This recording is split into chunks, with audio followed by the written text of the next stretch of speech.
Class 12th physics के paper का पूरा सलूशन इस वीडियो में आप सभी को मिलने वाला है, तो वीडियो को शुरू से अंत तक ज़रूर देखिएगा। यदि आप सभी का पेपर कोड 346 GE होगा तो ठीक है।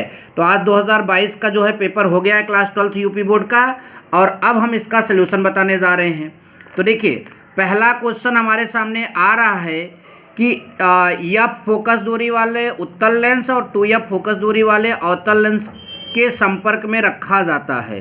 तो संयुक्त लेंस की फोकस दूरी, तो देखिए मैंने यहाँ पर सॉल्व किया। संयुक्त लेंस की फोकस दूरी जो है 1/F उत्तल लेंस के लिए और 1 जो है -2F जो है अवतल लेंस के लिए।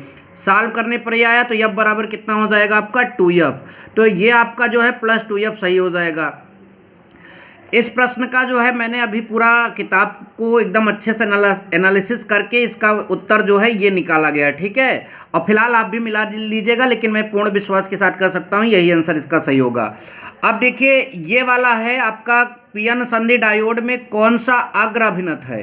तो देखिए, अग्र अभिनत की परिभाषा के अनुसार जो आपका ये पी सिरा है, यदि वो बैटरी के धन सिरे से जुड़ता है तो जाहिर सी बात है ऐसा मतलब कि पीएन संधि डायोड जो है वो अग्र अभिनति में होता है। तो यही आपका सही जवाब होगा इसमें।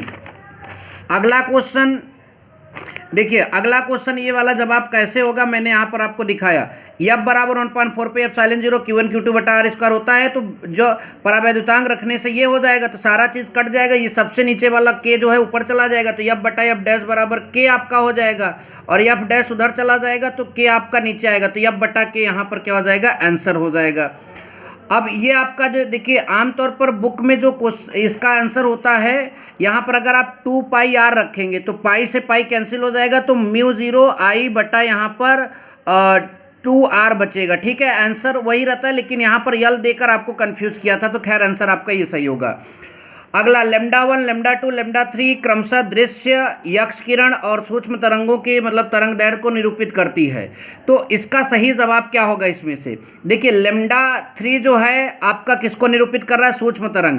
और सूक्ष्म तरंग की जो तरंग दैर्घ्य होती है वो काफ़ी ज़्यादा होती है, आपको पता होना चाहिए। उसके बाद दृश्य तरंग की मतलब तरंग दैर्घ्य होती है, और दृश्य तरंग को पहले नंबर पर रखा गया है। और यक्ष किरणें तो दृश्य तरंग परावैगनी, उसके बाद यक्ष किरणें कहीं आएंगी, तो यक्ष किरणों का कम होता है। तो ये जवाब सही होगा। आई होप कि ऑप्शनल में आप भी संतुष्ट हुए होंगे, ठीक है। अब यहाँ पर पहला प्रश्न हमारे सामने आता है सेक्शन बी का, जर्मेनियम को हम पी टाइप अर्धचालक कैसे बनाएंगे। तो भैया उसमें त्रिसंयोजी अशुद्धि डालोगे तो वो आपका जो है पी टाइप अर्धचालक बन जाएगा। नाभिकीय विखंडन में श्रृंखला अपक्रिया क्या है, मतलब ऐसी अपक्रिया जो है जिसमें एक श्रृंखला स्टार्ट हो जाती है। मतलब एक यूरेनियम टूटेगा तो उससे 3 न्यूट्रॉन निकलेंगे, वो 3 न्यूट्रॉन बाकी 3 यूरेनियम को तोड़ेंगे, तो एक श्रृंखला स्टार्ट हो जाती है। तो ये नाभिकीय विखंडन में श्रृंखला अभिक्रिया हो जाएगी, ठीक है। परावैगनी किरणों के 2 उपयोग लिखिए। तो परावैगनी किरणों के 2 उपयोग आई होप कि आप लिखे होंगे। तो देखिए, मैं आप सबको बता दूं परावैगनी किरणों के 2 उपयोग क्या हैं। नकली दस्तावेज जो होता है उसको मतलब कि पहचानने में, और खाने की वस्तुओं के संरक्षण में हम परावैगनी किरणों का उपयोग करते हैं। अगला लिखा है, यदि प्रत्यावर्ती धारा का वर्ग माध्य मूल जो मान है वो 2 एम्पियर है, तब धारा का शिखर मान यहाँ पर हमसे पूछ रहा है। क्या पूछ रहा है, धारा का शिखर मान पूछ रहा है। तो ये न्यूमेरिकल है, चूंकि इस न्यूमेरिकल को लगाना पड़ेगा, और इसका इस समय करेक्ट आंसर हमको नहीं मालूम है, ठीक है, टाइम लगेगा थोड़ा सा, तो खैर इसका आंसर इस समय नहीं बता सकते।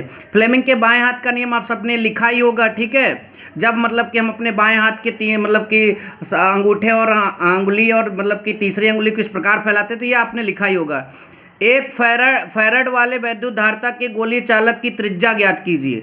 तो 4πε0 शायद यही आएगा कैलकुलेट करने पर, ठीक है।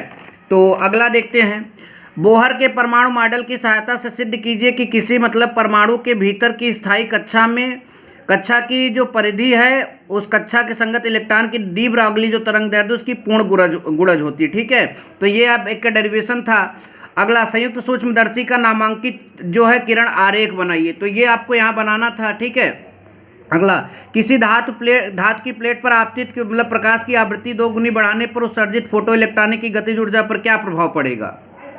तो देखिए गतिज ऊर्जा बढ़ जाएगी, बट इसको सॉल्व करके ही मतलब इसका आंसर बताया जा सकता है। बाकी न्यूमेरिकल हैं, अगर आप कहेंगे तो अलग से वीडियो में मैं न्यूमेरिकल सॉल्व करके दिखा दूंगा। नाभिकीय संलयन से क्या मतलब तात्पर्य है, तो जब दो हल्के नाभिक आपस में मतलब कि क्रिया करके, एक बड़ा नाभिक दो हल्के नाभिकों में टूट जाता है तो ये मैंने गलत बताया, दो हल्के नाभिक जो है आपस में क्रिया करके बड़े नाभिक का निर्माण करेंगे तो नाभिकीय संलयन होता है। जैसे आपका 1H1 जुड़कर बाद में जो सूर्य में मतलब कि ऊर्जा का स्रोत है वो नाभिकीय संलयन ही है। और इसका लिखा है, या नाभिकीय विखंडन से किस प्रकार भिन्न है, वो उसमें टूटता है, उसमें मतलब कि यहाँ पर जो है जुड़ेगा, तो आप दोनों की डेफिनेशन लिखवा कर जब की लगा कर लिख देंगे तो आपको आंसर मिल जाएगा। प्रकृति में नाभिकीय संलयन का एक उदाहरण सूरज में जो ऊर्जा का स्रोत है वो नाभिकीय संलयन ही है। अब देखिए यहाँ पर एक क्वेश्चन आपको यहाँ पर दिया गया था, इसको सॉल्व करना था। अगला है ये मतलब कि ये भी न्यूमेरिकल है, तो न्यूमेरिकल में अभी इस समय तुरंत तो बताना मतलब पॉसिबल नहीं है। अब देखिए एकल स्लिट के विवर्तन प्रतिरूप में केंद्रीय उच्चिष्ट की कोणीय चौड़ाई किन कारकों पर निर्भर करती है। विवर्तन प्रतिरूप में मतलब प्रकाश की तीव्रता, तो ये आपको जो है विवर्तन वाले चैप्टर से मिल गया होगा, ठीक है। विभव मापी की सुग्राह्यता से क्या तात्पर्य है, तो ये क्वेश्चन था आपका।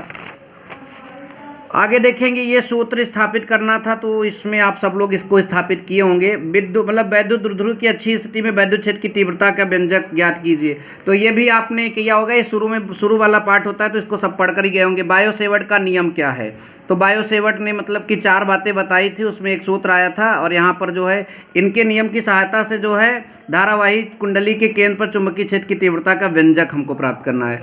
व्हीटस्टोन से तो बहुत इंपॉर्टेंट था, यहाँ पर सिद्धांत लिखने के लिए दिया गया, और दिए गए परिपथ आरेख में संतुलित व्हीटस्टोन सेतु ब्रिज मतलब कि प्रदर्शित करता है, तो आर के मान की गणना करना है। तो आप सबको पता है कि R/S बराबर ऐसे कुछ होता है P/Q शायद, तो उससे आप यहाँ लगा ही ले सकते हैं। फोटोडायोड की क्रियाविधि द्वारा मतलब कि समझाइए, या फिर सौर सेल की कार्य प्रणाली समझाइए और इसकी उपयोगिता लिखिए, तो ये भी आपका प्रश्न एक खुद था। नाभिकीय रिएक्टर सिद्धांत क्या है, इसके मुख्य भागों का संक्षिप्त वर्णन कीजिए। इसकी सहायता से प्लूटोनियम का उत्पाद कैसे होता है, या फिर इसमें जो है आप Q का मान ज्ञात कीजिए, सब कुछ दिया गया, कैलकुलेट करके निकाल सकते हैं, ठीक है। और फिर ये क्वेश्चन जो मतलब कि आपका प्रत्यावर्ती धारा से रिलेटेड है, ये आता ही था, मतलब कि ये पहले से भी पता था कि आएगा, और यहाँ पर आया भी है, ठीक है। और इस तरह से, या फिर आप यहाँ प्रत्यावर्ती धारा जनित का नामांकित चित्र की सहायता से कार्यप्रणाली समझाना था, ठीक है। और एक क्वेश्चन यहाँ पर जो है प्रिज्म से रिलेटेड आ गया है, तो बहुत सरल क्वेश्चन है ये, न्यूमेरिकल सरल है, ठीक है। और अगला आपका क्वेश्चन अथवा में दिया है, आप ये करिए, ठीक है।